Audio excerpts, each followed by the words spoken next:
नमस्कार, आप देख रहे हैं टीवी 9 राजस्थान। मैं हूं अम्बेश श्रीवास्तव। 8 PM show. नरेश मीणा जो कि 14 नवंबर से जेल में थे, अब उनको बाहर निकलने का रास्ता मिल गया है। हाई कोर्ट ने उनकी जमानत याचिका मंजूर कर ली है। सोमवार को वो जेल से बाहर आएंगे। अब सवाल है कि जेल से बाहर आने के बाद नरेश मीणा क्या कदम उठाएंगे।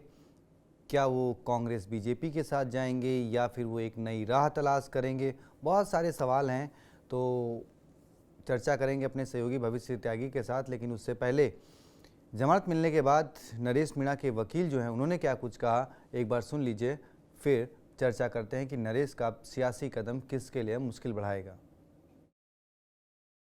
आज प्रथम सूचना रिपोर्ट 167/2024 पुलिस थाना नगर कोर्ट में नरेश को जमानत मिल गई है। क्योंकि इसमें और लोगों को पहले ही जमानत मिल चुकी थी, केवल नरेश का जमानत आवेदन पेंडिंग था। फाइनली आज नरेश को जमानत मिल गई है और सभी में पूर्व में जमानत मिल चुकी है। ऐसी स्थिति में हमारे बीच में नरेश मंडे को बाहर आ जाएगा।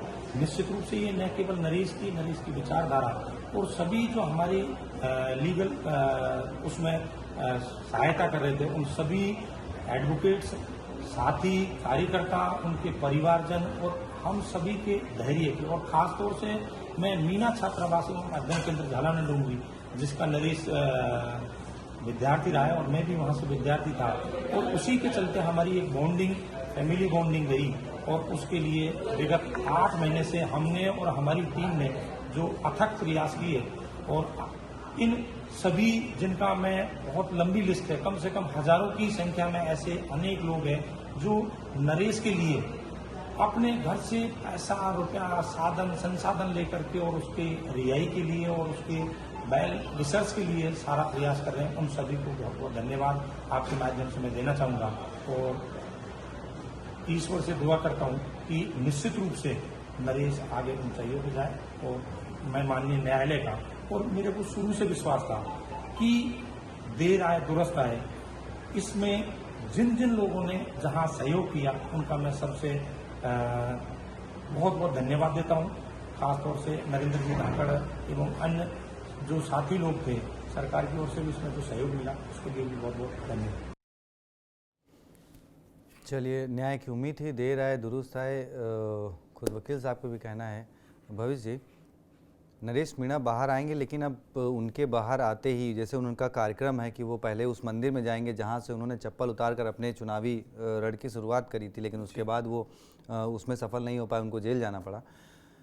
अब वो बाहर निकलेंगे, फिर वहीं जाएंगे, अब वहां से उनकी जो नई शुरुआत होगी वो क्या परेशानी बढ़ाएगी और क्या कुछ, क्योंकि आप अक्सर ऑफ द रिकॉर्ड जब हमारी चर्चा होती थी, आप कहते थे जब भी नरेश बाहर आएंगे एक अलग उनका औरा होगा।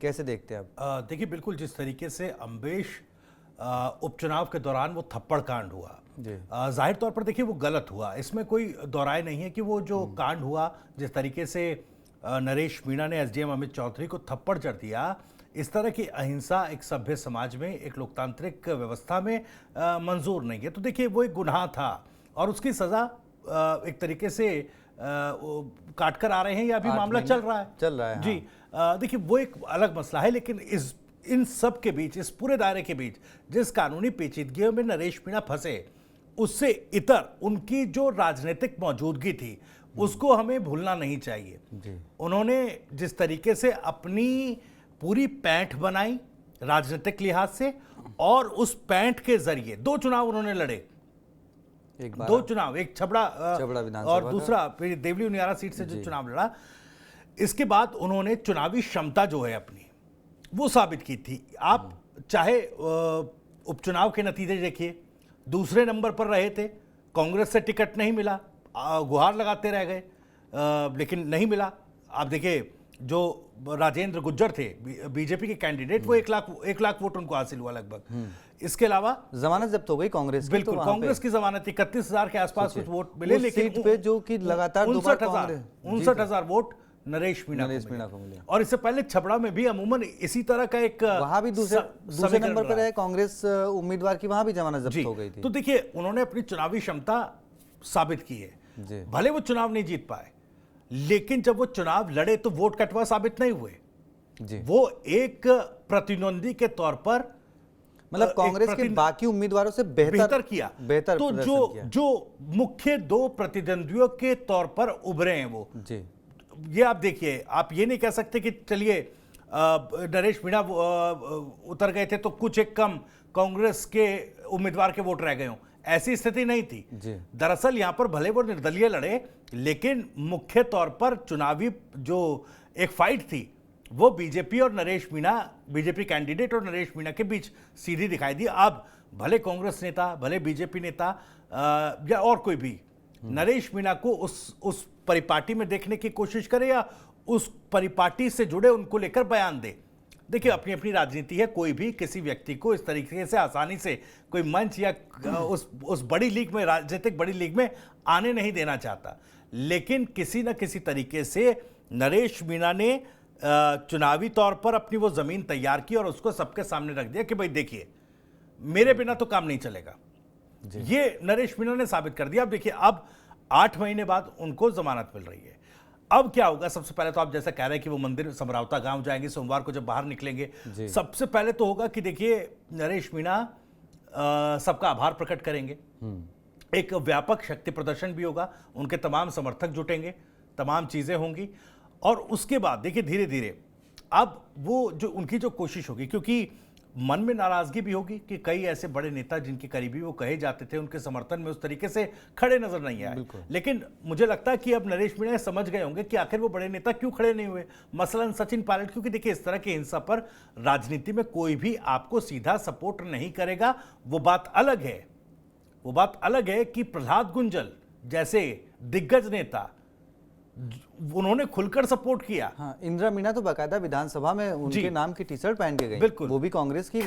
लेकिन नरेश मीणा को इतने समय में जरूर समझ आया होगा कि किस तरीके से राजनीति हैंडल की जाती है। जब आप एक राजनीतिक व्यक्ति हैं और खास तौर पर आप चुनाव लड़ रहे हैं, तो मामलों को कैसे हैंडल किया जाता है। अब मुझे लगता है उन्होंने जेल में इस बात का आभास किया होगा, वो चीजें उनको समझ आई होंगी। अब ये कह देना कि वो किस तरफ जाएंगे मुश्किल है, कि वो बीजेपी की तरफ जाएंगे, वो कांग्रेस की तरफ जाएंगे, निर्दलीय अपनी एक तरीके से और लकीर मजबूत करेंगे, ये कहना भी मुश्किल है। क्योंकि अभी देखिए चुनाव नहीं है, लेकिन इतना तय है कि अब धीरे धीरे करके नरेश मीणा, क्योंकि वो कॉन्फिडेंट हैं। देखिए, आप ये कहें कि ये प्रकरण हुआ, उनके कॉन्फिडेंस में कमी आई हो, ऐसा मुझे नहीं लगता। क्योंकि एक चीज जो मैं पहले से कह रहा था कि नरेश मीणा को जब तक जेल में रखा जाएगा, वो दिन प्रतिदिन बड़े नेता बनते जाएंगे, मजबूत होते जाएंगे। और आप देखिएगा, क्योंकि हम भी देख रहे हैं नरेश मीणा को लेकर जो सपोर्ट, खास करके मीणा समाज का, समरावता गांव में जिस तरीके से उन्होंने अधिकारी की तरफ से जबरन वोटिंग कराए जाने को लेकर वो पूरा मसला उठा, तो एक मोरल सपोर्ट जुड़ा, एक सेंटिमेंटल सपोर्ट कि देखिए हमारे लिए उस नेता ने वो लड़ाई लड़ी और आज जेल में बैठा। एक सेंटिमेंटल सपोर्ट उनके साथ जुड़ा है। अब उस सेंटिमेंटल सपोर्ट, मोरल सपोर्ट के जरिए वो अपनी राजनीतिक जमीन को बड़ा करेंगे। बीजेपी कांग्रेस दोनों दल ये जानते हैं कि नरेश मीणा अपनी चुनावी क्षमता साबित कर चुके हैं, तो अब नरेश मीणा इंतजार नहीं करेंगे, मुझे लगता है कि कौन मुझे बुलाएगा। हालांकि देखिए, मैं जो अंदर खाने चर्चाएं चलती हैं, जो राजनीतिक पंडित कहते हैं और जिस तरह की खबरें सामने आती हैं, उसका एक उदाहरण ये बता रहा हूं कि नरेश मीणा के कुछ पुराने केस भी वापस लिए गए इस दौरान, इस पूरी प्रक्रिया में। देखिए, अधिकारी पर हाथ उठाया, हिंसा की है, वो कानूनी उनको सजा जो है वो भुगतनी पड़ेगी, लेकिन वो केस वापस अगर हुए तो इसका अंदेशा क्या है, इसका मैसेज क्या है इसका? देखिए, बीजेपी सरकार में अगर केस वापस हो रहे हैं उनके पुराने, तो फिर उसका संदेश ये है कि कहीं ना कहीं वो डोरे डाल रही है, जैसे डोरे डाले जा रहे हैं। क्या आक्या पे डाले गए विधानसभा चुनाव से पहले, रविंद्र सिंह भाटी पे डाले गए, लेकिन रविंद्र सिंह भाटी को बाकायदा हेलीकॉप्टर में घुमाया गया, चंद्रभान आक्या को घुमाया गया। बिल्कुल, तो नरेश मीणा उस तरीके से उभर सकते हैं। लेकिन क्या कांग्रेस जाने देगी? क्योंकि कांग्रेस के पास अगर देखा जाए तो किरोड़ी लाल मीणा की टक्कर का एक नेता कहीं ना कहीं नरेश मीणा तैयार हो गए। देखिए, टक्कर की कहना अभी फिलहाल मुश्किल है, ठीक है, लेकिन वो पेनिट्रेट कर रहे हैं जी, नरेश मीणा उस सियासत में पेनिट्रेट कर रहे हैं। और शायद यही वजह है, ये समरावता कांड जब हुआ, नरेश मीणा की गिरफ्तारी हुई, उस वक्त गांव तुरंत बाबा किरोड़ी पहुंचे समरावता गांव, तमाम वादे कर दिए। ये बात अलग है कि अपने किए वादों को ही वो सरकार से फुलफिल नहीं करवा पाए। समरावता हिंसा की जुडिशियल जांच आज तक नहीं हो रही है। तमाम चीजों को देखिए, इसके पीछे एक राजनीतिक पहलू ये भी है, क्रेडिट किसको मिले, कि भाई जिसने लड़ाई ग्रामीणों के लिए लड़ी उसको मिले, या फिर अब जो इस मामले में डैमेज कंट्रोल कर रहा है उसको मिले।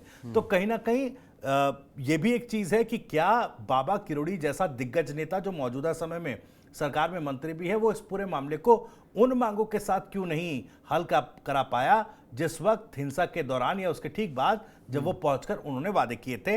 ये एक बात है। तो ये क्रेडिट वाली एक चीज थी। लेकिन अब देखिए, जैसे मैं कह रहा हूं कि उतने बड़े नेता नहीं, लेकिन वो पेनिट्रेट कर चुके हैं उस समाज में और उस क्षेत्र में। नरेश मीणा ने वो पेनिट्रेशन अपनी कर दी। अब मैंने जैसे पहले कहा कि भाई अब वो इंतजार ये नहीं करेंगे कि बीजेपी मुझे बुलाएगी या कांग्रेस मुझे बुलाएगी। अब कांग्रेस या बीजेपी ने डोरे डालने शुरू कर दिए, मैंने आपको बताया।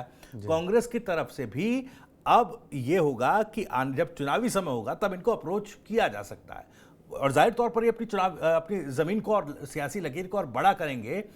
लेकिन उस वक्त ये देखना होगा कि क्या कांग्रेस अप्रोच करती है, क्या किस तरह की स्थिति रहती है। अभी हरीश मीणा को लेकर जो एक कॉन्फ्लिक्ट है नरेश मीणा का, कि भाई देखिए हो सकता है उनकी वजह से टिकट नहीं मिला, इस तरह की जो बातें आज भी जब मैं सचिन पायलट क्यों टिकट नहीं दिला पाए, सचिन पायलट के करीबी माने जाते थे।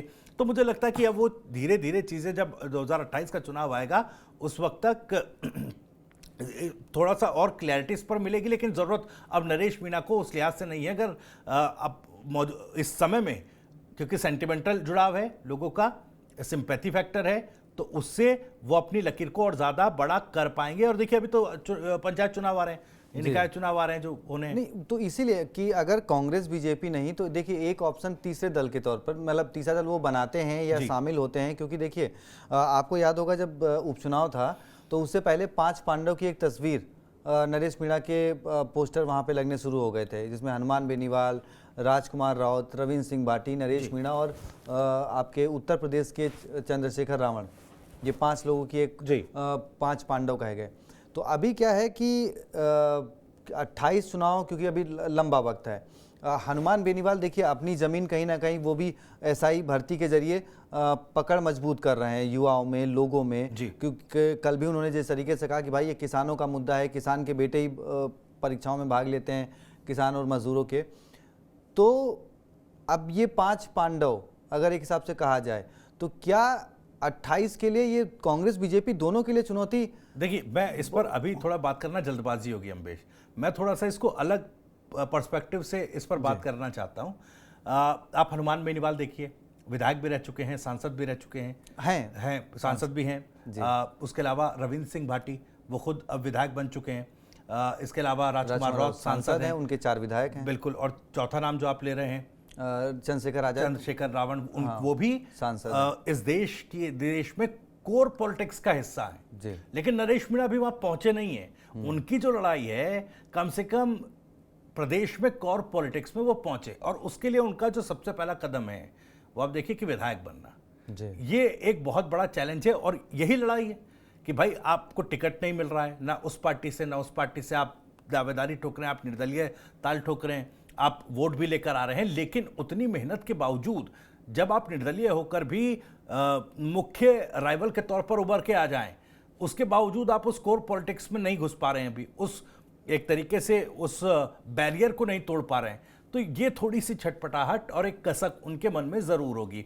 तो ये देखिए, तमाम जिन नेताओं का नाम आपने लिया कि उनके साथ क्या मिलेंगे, उतनी बड़ी एक पिक्चर सियासी तौर पर वो जो आप कैनवस बना रहे हैं, बड़ा कैनवस जो बना रहे हैं, चूंकि वो उस बैरियर को पार करके आगे जा चुके हैं जी। लेकिन अभी उस कैनवस तक पहुंचे नहीं है नरेश मीणा, और उसकी कसक है उनके मन में।